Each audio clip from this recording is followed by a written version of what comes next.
ठीक है, तो आज के दिन हम लोग स्टार्ट कर रहे हैं फर्स्ट ईयर केमिस्ट्री के एमसीक्यूज चैप्टर नंबर 1 के। फर्स्ट ईयर केमिस्ट्री की न्यू बुक के हम लोग एमसीक्यूज कर रहे हैं कराची बोर्ड के, सही है। और हमारा चैप्टर नंबर 1 का नाम है स्टिक्योमेट्री। इसके हम लोग एमसीक्यूज कवर करने वाले हैं। टेक्स्ट बुक का पेज नंबर 19 है। जो पहला एमसीक्यू है, फर्स्ट एमसीक्यू है, नंबर ऑफ मॉलिक्यूल्स हमें फाइंड आउट करना है ऑक्सीजन गैस के। हमें वॉल्यूम गिवन है 44.8 डेसीमीटर क्यूब। अगर आप इसकी एक्चुअल वर्डिंग पढ़ोगे एमसीक्यूज की, तो एक्चुअल वर्डिंग के अंदर लिखा हुआ है if the volume occupied by oxygen gas at standard temperature and pressure is 44.8 decimetre cube, find the number of molecules of oxygen gas in the vessel are. हमें number of molecules find out करना है और हमें volume given है 44.8 decimetre cube. बताओ किस तरह से करेंगे, किस तरह से करेंगे, कौन सा फॉर्मूला लगाएंगे? नंबर ऑफ मोल्स का एक फॉर्मूला है। नंबर ऑफ मोल्स का क्या फॉर्मूला है? मास का तो यहाँ पे तस्करा ही नहीं हो रहा, यहाँ पर तस्करा हो रहा है वॉल्यूम का और नंबर ऑफ मॉलिक्यूल्स का। तो एक फॉर्मूला होता है वॉल्यूम अपॉन मोलर वॉल्यूम, सही है। एक और फॉर्मूला होता है नंबर ऑफ मोल्स का, number of molecules divided by Avogadro number. ये दो फॉर्मूलाज होते हैं। अगर मैं दोनों के फ्रैक्शंस को क्या कर लूँ, इक्वेट कर लूँ, तो फॉर्मूला क्या बनेगा? फॉर्मूला कुछ ऐसा बनेगा कि number of molecules divided by Avogadro number बराबर होगा वॉल्यूम अपॉन मोलर वॉल्यूम के। कर सकते हैं ऐसा। अब मैंने यहाँ पे क्या किया, वैल्यूज पुट करी। नंबर ऑफ मॉलिक्यूल्स की जगह पे n लिखा, एवोगाड्रो नंबर की जगह पे 6.02, एक्सपोनेंशियल 23 लिखा। वॉल्यूम की जगह पे क्या लिखूंगा? 44.8 और डिवाइड में क्या लिखूंगा? मोलर वॉल्यूम कितना होता है? 22.4। अब यहाँ पर क्या हो जाएगा कि 22.4 बनता है 22.4 और 22.4 2 से मल्टीप्लाई होकर क्या हो जाएगा? 44.8। यहाँ पर 6.02 एक्सपोनेंशियल 23, ये डिवाइड में उधर जाके क्या हो जाएगा? मल्टीप्लाई। तो 2 को इससे मल्टीप्लाई कर लें, बताएं क्या आंसर आ रहा है? नंबर ऑफ मॉलिक्यूल्स निकलेंगे 1.204 एक्सपोनेंशियल 24 मॉलिक्यूल्स। ये आपका आंसर आएगा। आप देखो क्या ये आंसर मौजूद है? ये आंसर मौजूद है। कौन से ऑप्शन के अंदर मौजूद है? वाला ये ऑप्शन सी है। क्लास देखो, आपको साइंटिफिक नोटेशन के बारे में पता होगा। ऑप्शन सी के अंदर लिखा हुआ है 12.04 एक्सपोनेंशियल 23, और अगर हम इसको ऐसे लिखते हैं 1.204 एक्सपोनेंशियल 24, बोथ आर सेम। क्योंकि अगर हमने डेसिमल को पीछे प्लेस कर दिया तो वो एक्सपोनेंशियल 24 हो जाएगा। इस डेसिमल को आगे ले जाओ तो एक्सपोनेंशियल 23 हो जाएगा। ये तो साइंटिफिक नोटेशन की गेम है सिर्फ और सिर्फ। तो हमारा आंसर क्या हो जाएगा? ऑप्शन सी हमारा सही आंसर हो जाएगा। अब यहाँ पर एमसीक्यू नंबर 2 के अंदर देखते हैं। एमसीक्यू नंबर 2 के अंदर क्या कहा जा रहा है? Number of carbon atoms. हमें कार्बन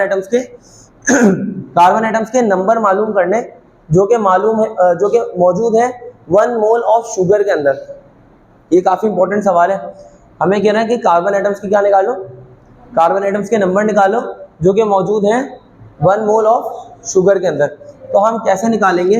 हमें एक बात पता है कि 1 मोल के अंदर टोटल पार्टिकल्स कितने होते हैं? 1 मोल के अंदर टोटल पार्टिकल्स या टोटल मॉलिक्यूल्स कितने होते हैं? अगर शुगर के मॉलिक्यूल्स की बात की जाएगी तो टोटल कितने मॉलिक्यूल्स होंगे इसके अंदर? शुगर के अंदर कितने पार्टिकल्स होंगे 1 मोल के अंदर? टोटल पार्टिकल्स यार, टोटल पार्टिकल्स 1 मोल में नहीं पता। ये वाला फॉर्मूला लगाओ। ये वाला फॉर्मूला होता है नंबर ऑफ मोल्स निकालने का फॉर्मूला होता है number of molecules divided by Avogadro number. ये फॉर्मूला होता है। मैं बोल रहा हूँ 1 मोल है, 1 मोल है, 1 अपनी जगह पर आ गया। एवोगाड्रो नंबर की जगह पर आप क्या लिख रहे हो? 6.02 एक्सपोनेंशियल 23। तो 6.02 एक्सपोनेंशियल 23 यहाँ पर डिवाइड हो रहा है, उधर जाके क्या हो जाएगा? मल्टीप्लाई। तो मैं ये कह सकूंगा कि 1 मोल में मॉलिक्यूल्स कितने हैं? 6.02 एक्सपोनेंशियल 23। फॉर्मूला से निकालने की जरूरत नहीं है, पता होना चाहिए। 1 मोल में टोटल कितने मॉलिक्यूल्स होंगे? 6.02 एक्सपोनेंशियल 23 मॉलिक्यूल्स होंगे 1 मोल के अंदर। अभी हमें मॉलिक्यूल्स पता चले, हमें क्या निकालने? हमें क्या निकालने? Number of carbon atoms. ये जो 1 मॉलिक्यूल है ना शुगर का, शुगर के 1 मॉलिक्यूल में 12 कार्बन एटम्स है। शुगर के 1 मॉलिक्यूल में कितने कार्बन एटम्स है? 12। हमारे पास टोटल मॉलिक्यूल्स कितने हैं? 6.02 एक्सपोनेंशियल 23। इतने सारे मॉलिक्यूल्स हैं 1 मोल के अंदर। हम क्या करेंगे, अगर हमें total number of carbon atoms निकालने हैं तो हम क्या करेंगे? 1 मॉलिक्यूल के अंदर 12 कार्बन एटम्स, तो हम 12 को मल्टीप्लाई कर देंगे इन सारे नंबर ऑफ मॉलिक्यूल्स है, तो हमें पता लग जाएगा टोटल कार्बन एटम्स कितने हैं इतने सारे मॉलिक्यूल्स के अंदर। बात समझ आ गई? तो total number of carbon atoms कैसे निकालूंगा? Number of carbon atoms, NC का मतलब ये नंबर ऑफ कार्बन एटम्स को रिप्रेजेंट कर रहा हूँ। तो 6.02 एक्सपोनेंशियल 23 मल्टीप्लाई बाय 12 कर दोगे, क्या हो जाएगा? 72 एक्सपोनेंशियल 23 आ जाएगा। या फिर इसको आप ऐसे लिख सकते हो 7.2 एक्सपोनेंशियल 24। देख लो कौन सा ऑप्शन गिवन है आपको। 72 एक्सपोनेंशियल 23 आपको ऑप्शन गिवन है, ये ऑप्शन कौन सा है? ऑप्शन डी हमारा राइट आंसर हो जाएगा। ठीक है, अच्छा अब आगे बढ़ते हैं। MCQ नंबर 3 पे लिखा हुआ है, MCQ नंबर 3 के अंदर लिखा हुआ है सोडियम, अच्छा एक रिएक्शन है सर, हाँ जैसे आ रहा है ना पॉइंट्स की वजह से एक्सपोनेंट में फर्क पड़ रहा है, तो इसकी वजह से नंबर तो नहीं कटेंगे? नहीं, कुछ भी फर्क नहीं पड़ेगा भाई, दोनों आंसर सेम है। आप 100 लिखो या 10 का स्क्वायर लिखो, एक ही बात नहीं है क्या? 100 और 10 का स्क्वायर एक ही बात है। अगर आप ऐसे लिख दो तो 1000 डिवाइडेड बाय 10, क्या ये भी सेम बात नहीं है? 1000 डिवाइडेड बाय 10 करोगे तो भी 100 आएगा। तो इसका मतलब ये तीनों बातें एक ही है।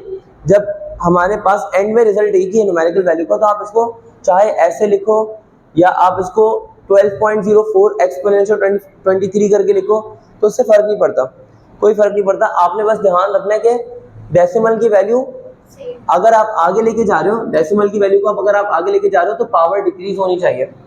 अगर डेसिमल की वैल्यू पीछे लेकर आ रहे हो तो पावर इंक्रीज होनी चाहिए। लेकिन ये सब है साइंटिफिक नोटेशन के अंदर, आपने सिर्फ कैलकुलेटर से सॉल्व करना है। कैलकुलेटर आपको जो आंसर बता दे बस वही आंसर लिख देना, सही आंसर होगा। ठीक है, कैलकुलेशन सही रखनी है बस।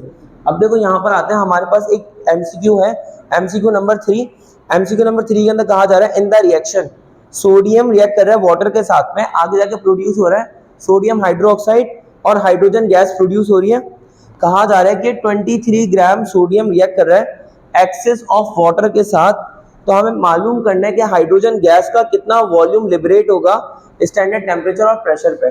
आसान अल्फाज में बताऊं, सुनो ध्यान से समझना प्लीज। आसान अल्फाज में समझाऊं तो हमें मास गिवन है, हमें क्या चीज गिवन है? मास गिवन है, हमें क्या निकालना है?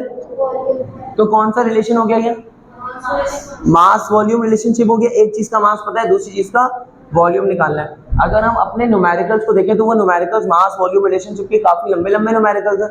अगर हम उस तरीके से सॉल्व करने लगे तो 1 मिनट के अंदर ये वाला MCQ सॉल्व नहीं हो पाएगा, हमारा टाइम हो जाएगा ज़ाया। तो MCQ सॉल्व करते हुए आपने एक चीज का ख्याल रखना है कि आपने जो बुक वाला या आपका जो कॉपी के अंदर सोल्यूशन करवाया आपने उसको फॉलो नहीं करना। आपने 2 नंबर ट्रिक इस्तेमाल करनी है, कुछ शॉर्ट ट्रिक इस्तेमाल करनी है जिससे आप डायरेक्ट निकाल सको। अब आपको शॉर्ट ट्रिक कैसे बताऊं कि किस तरह से निकालोगे? आपने किसका रिलेशन किससे लगाना है? सोडियम का रिलेशन, सोडियम का रिलेशन हाइड्रोजन से लगाना। तो आप यहाँ पे लिखो सोडियम, नजर आ रहा है आदिल? सोडियम का रिलेशन किससे लगा रहा हूं मैं? हाइड्रोजन से लगा रहा हूं। सोडियम का रिलेशन हाइड्रोजन के साथ। आप बताओ सोडियम के कितने मोल्स हैं? सोडियम के 2 मोल्स हैं, ठीक है।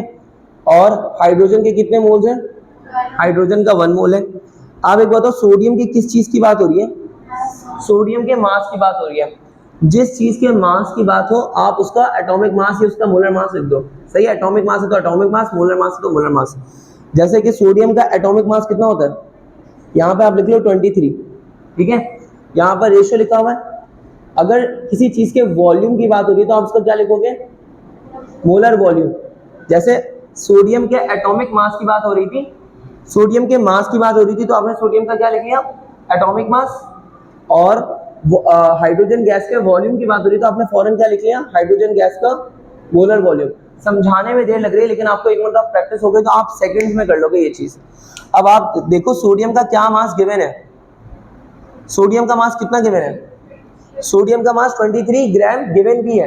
ये गिवन मास कुछ भी हो सकता था, 10 भी हो सकता था, 20 भी हो सकता था, 31, 40 कुछ भी हो सकता था, ये पॉइंट्स में भी हो सकता था। लेकिन एक चीज फिक्स रहेगी, वो फिक्स क्या है कि सोडियम का एटॉमिक मास 23 फिक्स रहेगा।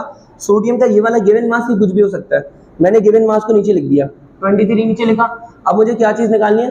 हाइड्रोजन गैस का वॉल्यूम। तो मैंने यहाँ पे क्या लिख लिया? V लिख लिया, ठीक है। अब देखो बहुत आराम से आप क्या करो, उसकी क्रॉस मल्टीप्लीकेशन कर लो। जैसे 23 को इससे मल्टीप्लाई कर लो और वॉल्यूम को किससे मल्टीप्लाई कर लो? इस वाली वैल्यू से। लेकिन आपने मल्टीप्लाई करना नहीं है, कैलकुलेटर में मल्टीप्लाई करना नहीं है, बहुत आसान है। यहाँ पे आपने 2 को ऐसे रखा, 23 को ऐसे रखा, 2 मल्टीप्लाई बाय 23 ऐसे। वॉल्यूम मल्टी इधर से इधर आगे क्या हो जाएगा, इससे आगे मल्टीप्लाई इक्वल्स टू, यहाँ पे 23 को किससे मल्टीप्लाई करना है, 22.4 से लिख लो, मल्टीप्लाई करने की जरूरत नहीं है, 22.4 मल्टीप्लाई बाय 23। अब देखो 23 से 23 क्या हो जाएगा, कैंसिल, 2 1 2, 2 11 22, पॉइंट ऐसे लगाया, 2 2 4, तो वॉल्यूम के आगे 11.2 डेसीमीटर क्यूब, ये हमारा आंसर है। कोई लंबी चौड़ी आपको लिखने की चीज़ें जरूरत नहीं है, बस ये 2-4 स्टेप्स के अंदर आंसर निकालो। तो फिर आप क्या करोगे, फिर आप यहाँ पर इस वाली वैल्यू को मल्टीप्लाई करोगे और इधर लाके डिवाइड करोगे और कैलकुलेटर में आंसर निकाल दोगे, सही है। लेकिन मतलब 23 लिखने के बाद उसको मल्टीप्लाई करना, मतलब आपने इस वाली वैल्यू को मल्टीप्लाई कर लिया और उधर जो वैल्यू होगी उसको इधर लाके डिवाइड कर दोगे, सिंपल, और जो आंसर होगा वो आंसर चेक लो। 23 हर जगह वैल्यू उधर आएगी, आप जो कह रहे हैं। देखो अभी आगे ना और इस तरह के न्यूमेरिकल आ रहे हैं, आपकी जो कंफ्यूजन होगी ना अगले वाले न्यूमेरिकल में क्लियर करता हूँ, ठीक है। एमसीक्यू, जैसे कि हमारे पास फिलहाल एक एमसीक्यू है बेटा, यहाँ पे फोकस रखना। यहाँ पे हमारे पास एक एमसीक्यू है, एमसीक्यू नंबर 4 के अंदर लिखा हुआ है सेम नंबर ऑफ एटम्स हमें मालूम करने, सेम नंबर ऑफ एटम्स जो कि मौजूद हों, जैसे कि 20 ग्राम ऑफ कैल्शियम के अंदर मौजूद है। यानी कि सवाल समझाने की कोशिश करता हूँ, हमें कहना है कि कैल्शियम का मास कितना गिवन है, कैल्शियम का मास गिवन है 20 ग्राम। क्या हुआ, नहीं यार कुछ नहीं हुआ, कुछ नहीं, टेंशन नहीं है। बोले स्टोरेज फुल हो गया, शायद वो तो हमेशा ही फुल रहता है। कैल्शियम के यहाँ पे कहा जा रहा है कैल्शियम का जो मास गिवन है वो कितना मास है, कैल्शियम का मास गिवन है 20 ग्राम, कैल्शियम का मास 20 ग्राम गिवन है। हमें बोल रहे हैं कैल्शियम के इतने मास में जितने नंबर ऑफ एटम्स प्रेजेंट हैं, आप उनमें से एक ऐसा ऑप्शन बताओ कि उस ऑप्शन के अंदर भी उतने ही एटम्स हो। फॉर एग्जाम्पल मैं बोलता हूँ यहाँ पर एक सब्सटेंस है, इस सब्सटेंस के अंदर, इस सब्सटेंस का मास है 20 ग्राम, इस सब्सटेंस के अंदर कुछ नंबर ऑफ एटम्स प्रेजेंट है। तो बोलो ये 4 सब्सटेंस और है, ये 4 चीज़ें और हैं, इन 4 चीज़ों में से कौन सी चीज़ ऐसी होगी कि उस चीज़ के भी नंबर ऑफ एटम्स इस चीज़ के नंबर ऑफ एटम्स के बराबर हो। आप समझ पा रहे हो? तो इस तरह से हमने बताना है, लेकिन ये देखने में जितना लंबा या जितना मुश्किल न्यूमेरिकल लग रहा है उतना मुश्किल न्यूमेरिकल है नहीं, बहुत आसान है। कैसे करोगे, यहाँ पे सिर्फ आपने 2 नंबर तरीका इस्तेमाल करना है, दिमाग इस्तेमाल करना है, कॉमन सेंस, आपका आंसर आ जाएगा। देखो आप क्या करोगे, आप निकालोगे मोल्स। क्या निकालोगे आप फौरन से, मोल्स निकालोगे। अगर कैल्शियम के मोल्स के बराबर और कोई दूसरे मोल्स आ गए, यानी 2 चीज़ों के नंबर ऑफ मोल्स बराबर आ गए, तो जिन चीज़ों के नंबर ऑफ मोल्स बराबर होंगे उनके नंबर ऑफ एटम्स भी बराबर होंगे और उनका वॉल्यूम भी बराबर होगा। तो आपने बस नंबर ऑफ मोल्स चेक करने हैं, किन दोनों के नंबर ऑफ मोल्स सेम आ रहे हैं, वही दोनों आपके सेम नंबर ऑफ एटम्स बता रहे होंगे, ठीक है। कैसे करेंगे, कैल्शियम का एटॉमिक मास कितना होता है, कैल्शियम का एटॉमिक मास 40, कैल्शियम का एटॉमिक मास 40 होता है। नंबर ऑफ मोल्स निकालने का फॉर्मूला बताओ क्या होता है, मास अपॉन मोलर मास। तो हमने क्या किया, नंबर ऑफ मोल्स निकालने के ये वाला फॉर्मूला यूज किया, मास अपॉन मोलर मास। अगर मैं कैल्शियम के लिए बात करूंगा तो ये क्या हो जाएगा, number of moles equals to 20 divided by calcium का एटॉमिक मास कितना हो गया 40, तो टोटल आंसर 20 डिवाइड बाय 40 कितना हो गया 0.5। अगर यहाँ पे नंबर ऑफ मोल्स निकालूंगा तो सल्फर का एटॉमिक मास कितना होता है, 32, सल्फर का एटॉमिक मास 32 होता है, सही है। तो हम क्या करेंगे, 16 को डिवाइड कर देंगे 32 से, क्या आंसर आएगा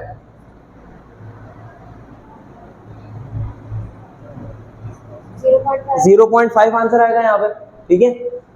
यहाँ पे 20 ग्राम कार्बन है, कार्बन का एटॉमिक मास बताओ कितना होगा, 12, कार्बन का एटॉमिक मास 12। तो हमारे पास 20 को 12 से डिवाइड करने के बाद क्या आंसर आ रहा है 1.6। 19 का पोटेशियम का एटॉमिक मास कितना होता है, पोटेशियम का एटॉमिक मास मैं आपको बता देता हूँ, पोटेशियम का एटॉमिक मास होता है 39। पोटेशियम का एटॉमिक मास कितना होता है 39। 19 को 39 से डिवाइड करें, बताइए क्या आंसर आ रहा है 0.48। अच्छा, मैग्नीशियम का एटॉमिक मास होता है 24। तो आप 24 को किस चीज से डिवाइड करेंगे 24 से ही, आंसर कितना आएगा 1। अब तुम एक बार बताओ कहाँ पे नंबर ऑफ मोल्स सेम आ रहे हैं, सल्फर पे। यहाँ पे 0.5 मोल्स है, यहाँ पे भी 0.5 मोल्स है, तो इन दोनों के नंबर ऑफ मोल्स सेम है, तो इनके एटम्स भी, इनका वॉल्यूम भी क्या होगा, सेम होगा। तो हमने एटम्स को कैलकुलेट नहीं करना, हमने जस्ट डायरेक्ट बता देना कि हमारा आंसर है 16 ग्राम sulphur, that's it.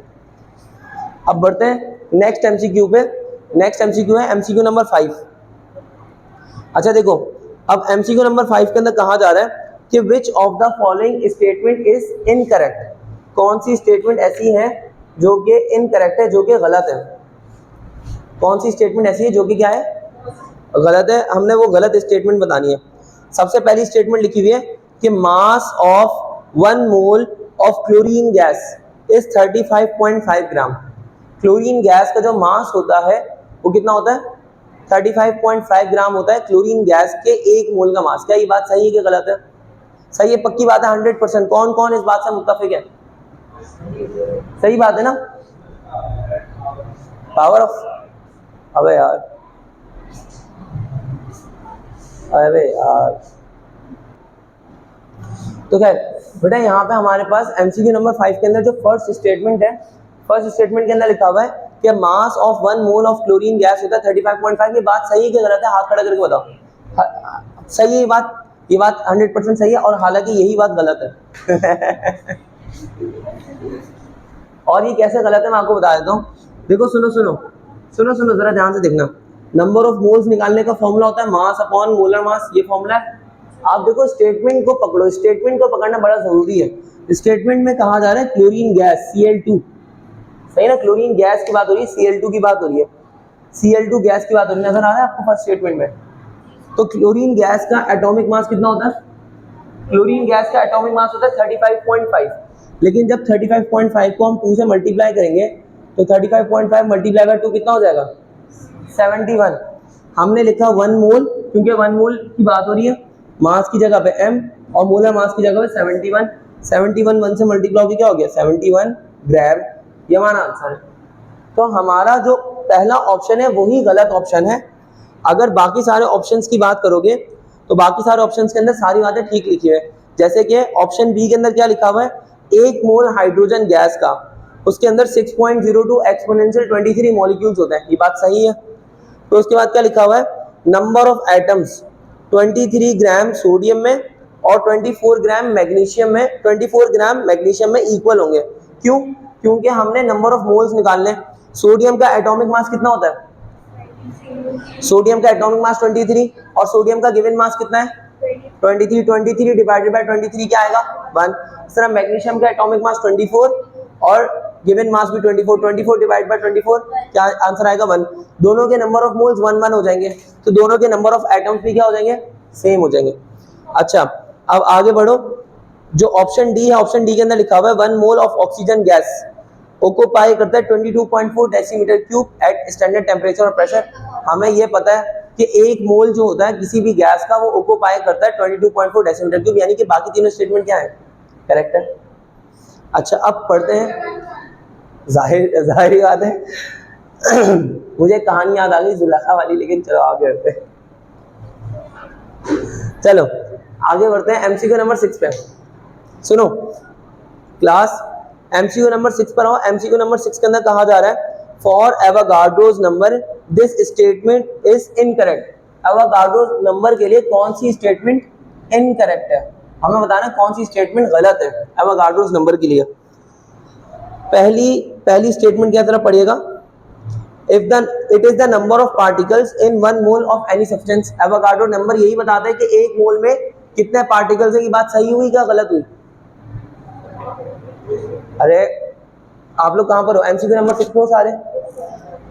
Sarfaraz, MCQ number 6 पे अब हमने क्या चीज बतानी है?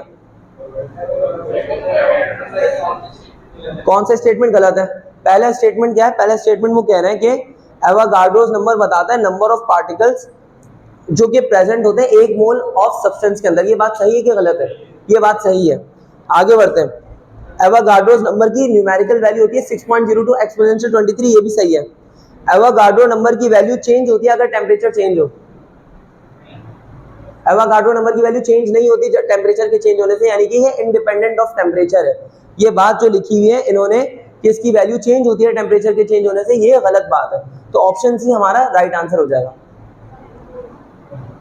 और इसके बाद ऑप्शन डी के अंदर क्या लिखा हुआ है कि it's value changes if number of moles increases. जाहिर बात है 1 मोल के अंदर 6.02 एक्सपोनेंशियल 23, 2 मोल्स होंगे तो वैल्यू बढ़ जाएगी, 3 मोल्स होंगे तो और वैल्यू बढ़ जाएगी, वगैरह वगैरह। समझ रहे हो?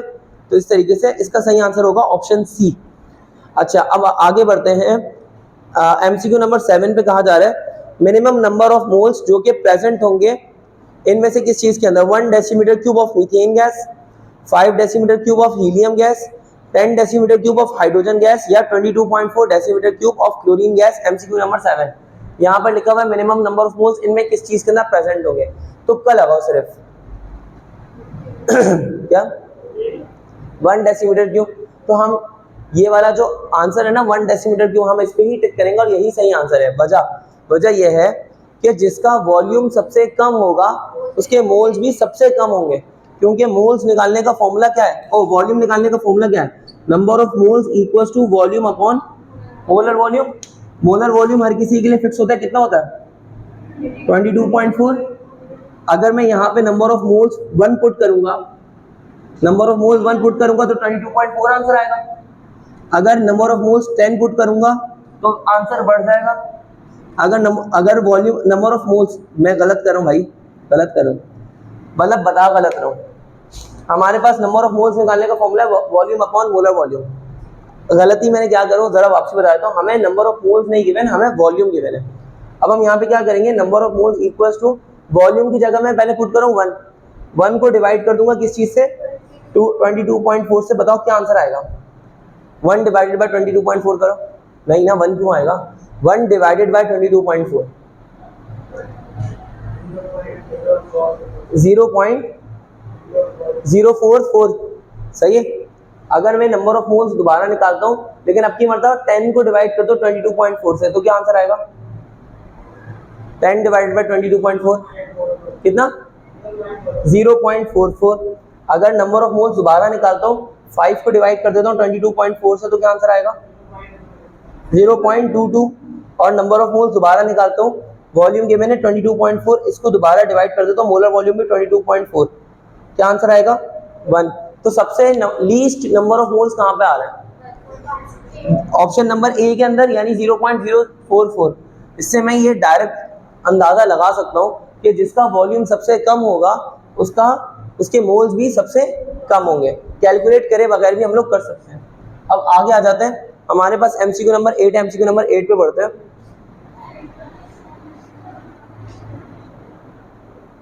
सही, एमसीक्यू नंबर 8 पे आ जाओ। एमसीक्यू नंबर 8 पे क्या लिखा हुआ है, नंबर ऑफ एटम्स मालूम करने हमने 60 ग्राम ऑफ कार्बन के अंदर, कैसे निकालेंगे number of atoms in 60 gram of carbon. Formula बताओ, सबसे पहले क्या चीज निकालूंगा, एटम्स निकालने से पहले क्या चीज निकालूंगा, मोल्स। सबसे पहले हम मोल्स निकाल लेते हैं। फॉर्मूला क्या है नंबर ऑफ मोल्स निकालने का, मास अपॉन मोलर मास। मास कितना गिवन है 60 ग्राम, और कार्बन का एटॉमिक मास कितना होता है 12। 60 डिवाइडेड बाय 12 कितना हो जाएगा 5 मोल्स आ गए। अब हमारे पास कार्बन जो है वो एक एलिमेंट है, इसके अंदर मॉलिक्यूल्स नहीं होंगे, इसके अंदर डायरेक्ट ही एटम्स निकलेंगे। तो हम इसके डायरेक्ट एटम्स कैसे निकालेंगे, हमारे पास फॉर्मूला होता है number of moles equals to number of atoms divided by Avogadro number. अब ये जो कैपिटल एन है, इससे डायरेक्ट एटम्स निकलेंगे, मॉलिक्यूल्स नहीं निकलेंगे। क्यों, क्योंकि यहाँ पर ये कोई कंपाउंड नहीं है, कोई मॉलिक्यूल नहीं है, डायरेक्ट एक एलिमेंट है, एलिमेंट के डायरेक्ट ही एटम्स निकलते हैं। तो हमने नंबर ऑफ मोल्स की जगह पे क्या पुट किया 5, और एवोगाड्रो नंबर कितना है 6.02 एक्सपोनेंशियल 23, वो इधर डिवाइड में उधर जाके मल्टीप्लाई हो जाएगा, 5 मल्टीप्लाई होगा 6.02 एक्सपोनेंशियल 23 इक्वल्स टू n। तो क्या आंसर आया 3.01 एक्सपोनेंशियल 24 एटम्स। क्या ये ऑप्शन मौजूद है, सही है ऑप्शन मौजूद है, तो ये हमारा सही आंसर हो जाएगा। एमसीक्यू नंबर 9 के अंदर देखते हैं बच्चे इधर देखो, बच्चे यहाँ पे फोकस करो। एमसीक्यू नंबर 9 के अंदर कहा जा रहा है कि क्या निकालना है, maximum number of molecules. Maximum number of molecules निकालने हमें जो कि प्रेजेंट है 100 ग्राम ऑफ ऑक्सीजन गैस में, या 100 ग्राम CH4 में, या 100 ग्राम ऑक्सीजन में, या 100 ग्राम क्लोरीन में। इसमें सबसे ज्यादा मॉलिक्यूल्स कहाँ पर है हमें वो पता करना है। तो हम एक काम करेंगे, हम अगेन यहाँ पर एमसीक्यू सॉल्व करें, हमें सोल्यूशन नहीं दिखाना, हम शॉर्ट ट्रिक यूज करेंगे। शॉर्ट ट्रिक क्या है, बड़ी सिंपल है। हम यहाँ पर सबके अगेन क्या निकाल लेंगे, मोल्स निकाल लेंगे, सबके मोल्स निकाल लेंगे। जब सबके मोल्स निकाल लेंगे तो जिसके मोल्स सबसे ज्यादा होंगे उसके मॉलिक्यूल्स भी सबसे ज्यादा होंगे, जिसके मोल्स सबसे कम होंगे उसके मॉलिक्यूल्स भी सबसे कम होंगे। तो यहाँ पर हमारे पास लिखा हुआ 100 ग्राम O2, मास गिवन है, इसको किस चीज से डिवाइड करना पड़ेगा, मोलर मास से। ऑक्सीजन गैस का मोलर मास कितना होगा 16 को 2 से मल्टीप्लाई करो 32।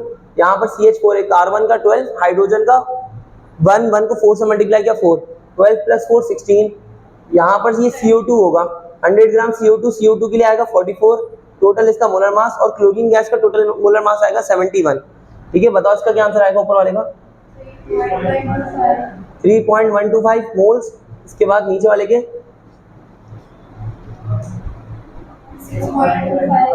6.25 मोल्स, और उसके बाद 2.27 मोल्स, और आगे इसके बताओ